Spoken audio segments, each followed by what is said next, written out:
All right. Complete command of the crowd, right? Shit. All right, everybody. My name is Aaron James Draplin. I'm 40 years old. I'm a graphic designer doing whatever the hell it takes to make a living in this town. And I've prepared a multimedia presentation today called Making It in the Little Leagues, all right? Hello, TEDx. Multimedia, come on, everybody. Come on. Okay. We have a disclaimer for the crowd. I say what I like to say. I try to, do that all my life, And our legal team put together a little something you guys need to sign off on real quick. Thank you. Thank you. Okay. Warning. What? No time. Any coders in the crowd? Any web developers? Great.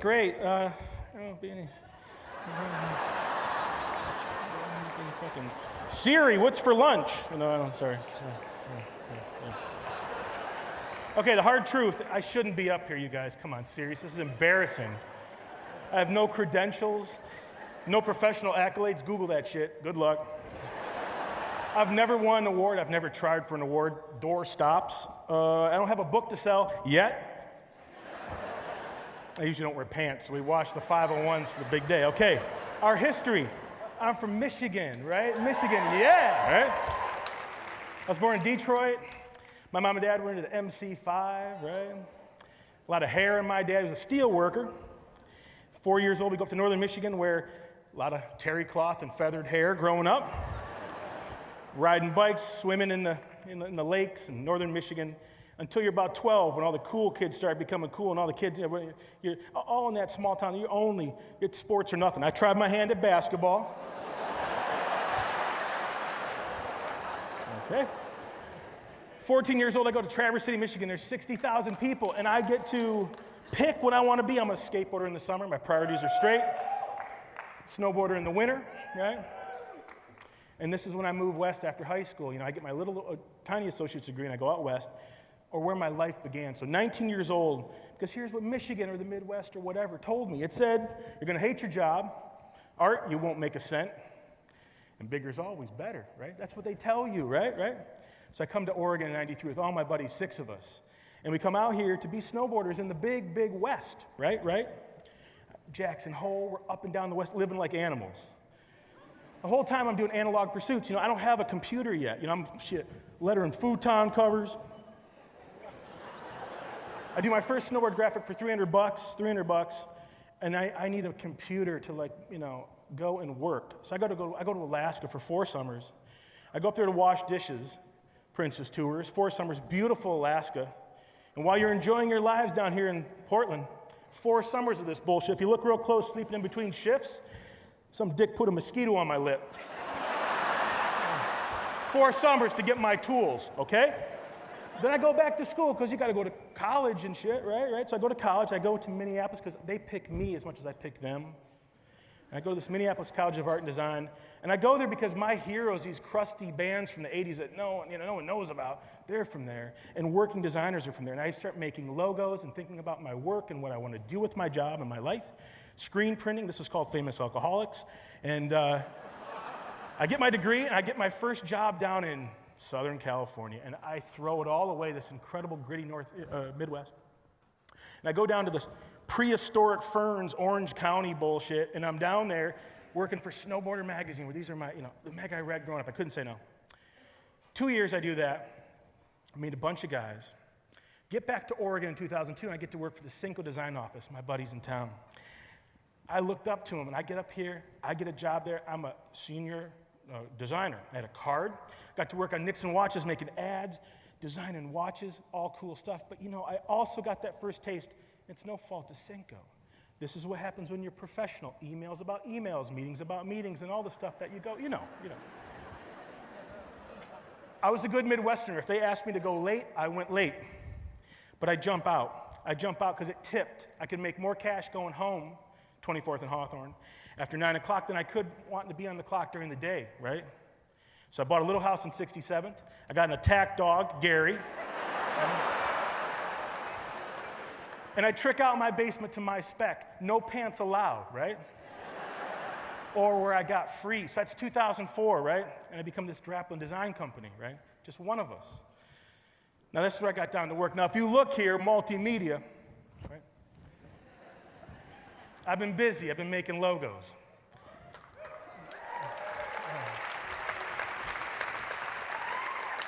One of them, I got paid 25 grand.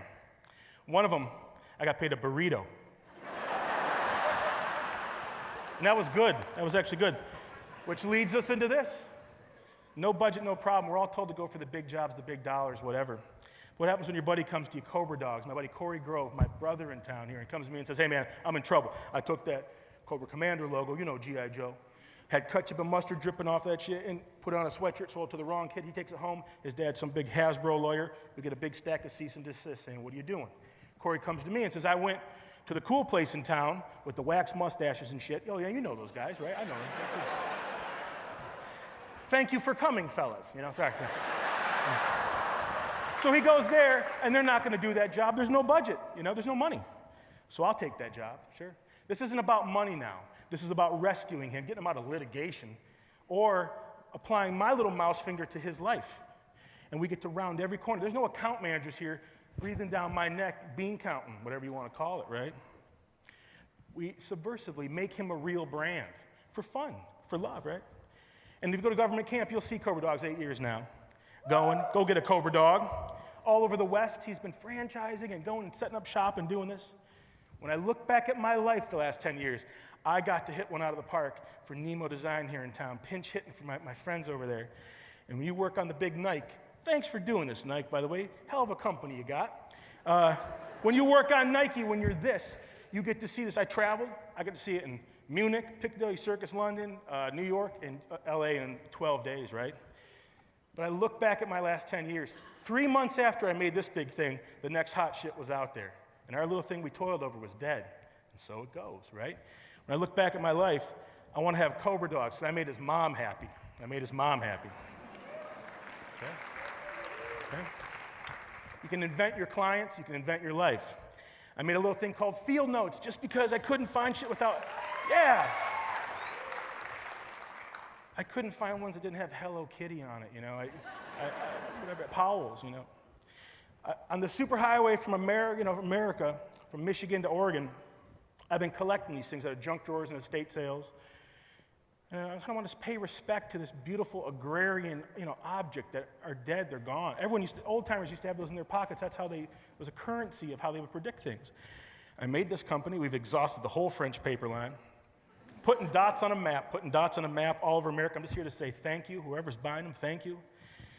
But remember, we can do this ourselves, right? We can do this. We can invent. We're hired by someone smarter than us to go pay us at half our rate because it's a down economy, sure.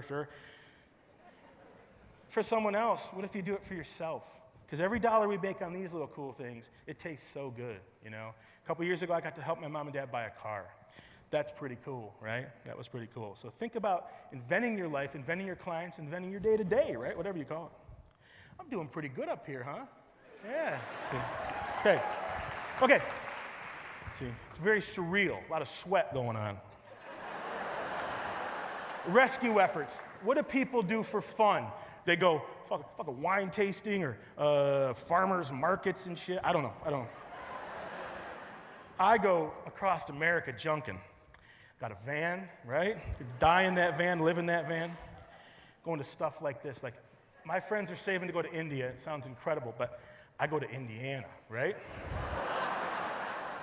And I've been with my camera around my neck, rescuing treasures, because I know about the big guys, man. I know about the big guys. I wrote papers about them. I got to meet Massimo Vignelli. And when I see that stuff in the world, that's incredible. But I'm kind of, like, when I pick design, based on my height, weight, and face, I was told I was going to be a plumber, right? 1991. So it's like you pick, and it's like small engine repair, VCR repair, bounty hunting, commercial art. I picked art, man. Because that's how those guys picked it, I think, 20, 30, 40 years ago.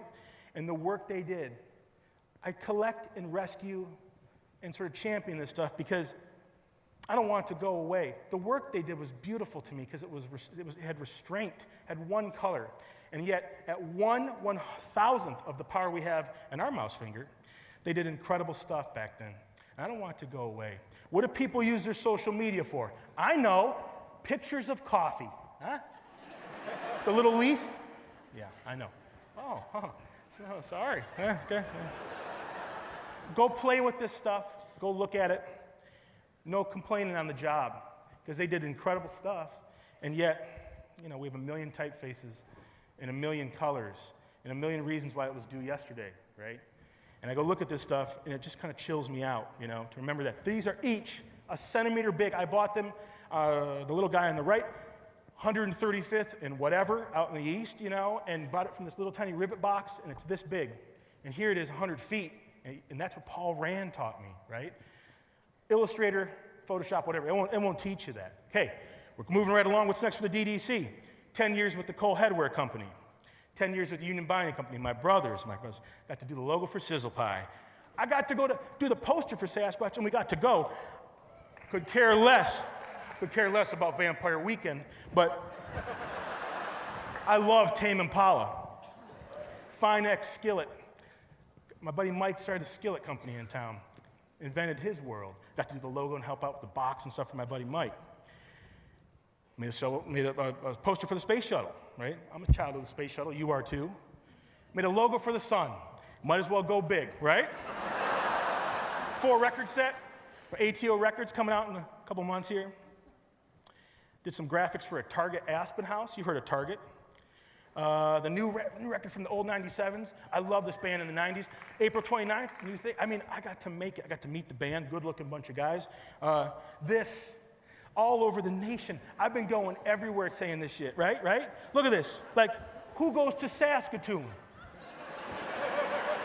I was there last week, 2 nights. It was great. And I got a personal trainer. Now, party's over, Portland, Oregon. That's right. Here I am, 500,000 people. Hi, Mom, right? And I'm getting small, man, because, party's over. Perfect things in my life. The things I love, perfect things. My mom, right? My dad, my family, my gal Lee, Gary, little Gary. What's good for his mouth is good for mine.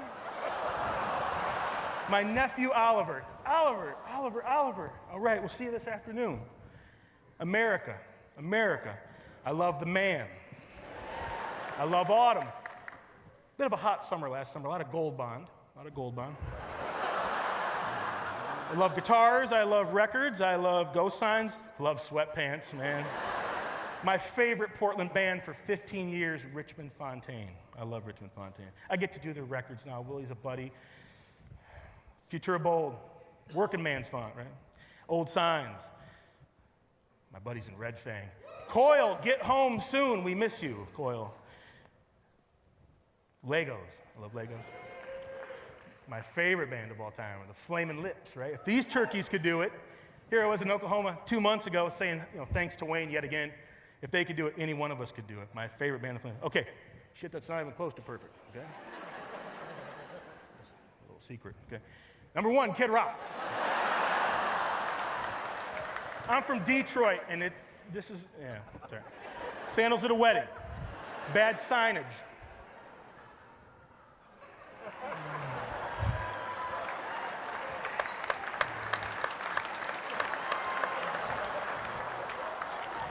A raging epidemic in Portland, Oregon. Master Chef Jacques Strapp is preparing some bullshit meal up on whatever. No decimal points on that shit. You can't even read the menu. And it's an upcharge if you want ice in your glass. Portland, Oregon, everybody. All right. Yeah. Okay, here, multimedia. This turd, there's a little tracking for you guys, kerning here. Can't quite get this right when you watch that big multimedia, that guy. Right?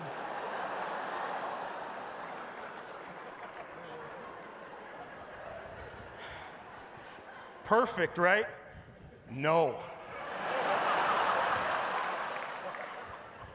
Hipsters just like Amish guys poaching wires, hanging out on special. Okay, sorry. Okay, where this net's out at. I love what I get to do. I support my family with this shit. I paid my house off on 67th with graphic design. I donate loot to people who need help. I get to do that. And I did it working with my buddies. Thank you, Portland, right? And I don't have to wear pants when I work. So. And finally, some arithmetic. Okay, here's my idea. Listen, I work all week long. I work, everyone's moaning they have to go home, they have the weekend off. I work on Saturday and Sunday. I strike when the iron's hot. I'm from Michigan. And yet, you work all week long, and I'm rewarded with a paycheck. And I throw out so much time. I get rewarded with some cash, but I'm kind of tired of throwing those hours away. I don't get those back. So I'm gonna try something a little different, just move. I've been doing this anyway. What if we did this thing called Free Fridays? And I use my little mouse finger to help people. I don't know, I'm gonna try it. And for the next bunch of Fridays, moving forward here, 4 to 5 hours, $150, big studio rate, right? Wilderness, Dave and Goo, right? $500 on an afternoon. If I do that for the next 5 years, just going for it, that's $150 grand I would donate to helping people with my mouse finger, right? Right? Think about that. My stupid little mouse finger. Just think about that. Because it's cool making money, but I throw away so many hours helping people. Because I think we could do a little more of that, right? Now listen, I don't know. This is a big declaration. We're going to do the Free Fridays. I'm going to try it. The idea of saying I'm on Craigslist and there's Hank's lawn care. I throw a dart and I say, Hank, come on in. I'll help you. Full force of the DDC. Make you a good-looking business card, right? Get him out of there. I'm going to try it. It might work. It might not. But that was the same shit I was feeling when I came out here in 1993. So, all right. Thank you. Thank you.